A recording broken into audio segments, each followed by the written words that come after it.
The new softball complex at Papillion Landing is officially christened with a ribbon cutting. I can tell you that this is an amazing community and I'm happy to be a part of it. The landing facilities and the complex has been in the works for many years and goes back a long time. There's a number of people and organizations that have been advocating for not just the fields, but the whole complex in general. We got about 3 acres of playing surface here for grass, 8 acres total just from this parking lot. You're looking at 500 sprinkler heads here and over there, so we got a lot going on, but I got a great team, great assistant, and Dustin Kosha. I'm really excited to be a part of Papillion. I'm proud to be here.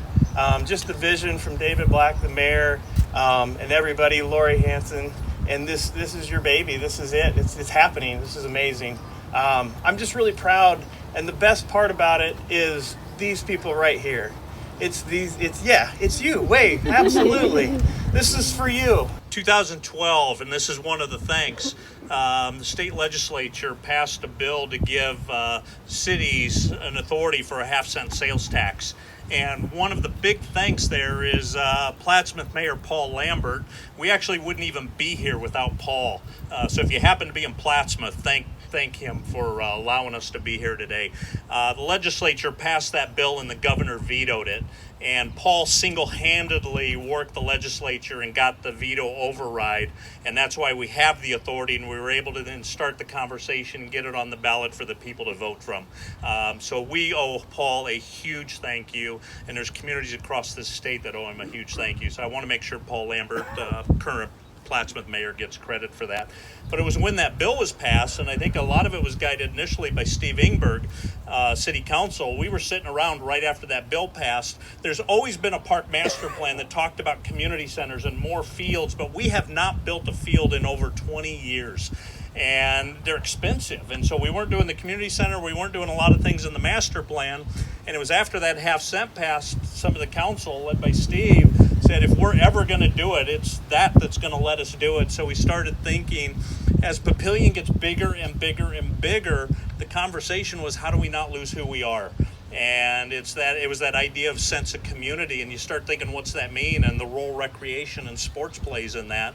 And that started the conversation of we need a community center.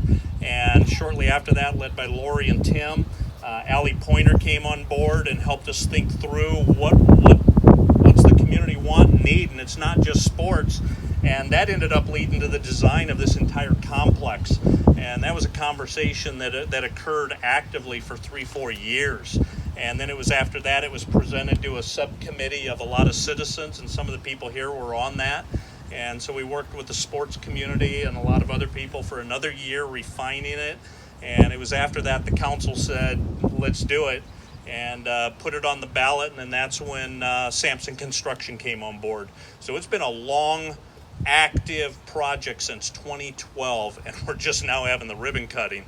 You were born and you're 8 years old, and we're just now getting it. But a lot of that glory, that goes to you and your leadership and staying focused that entire 7 to 8 years. So we can't thank you enough. 2, 1, cut.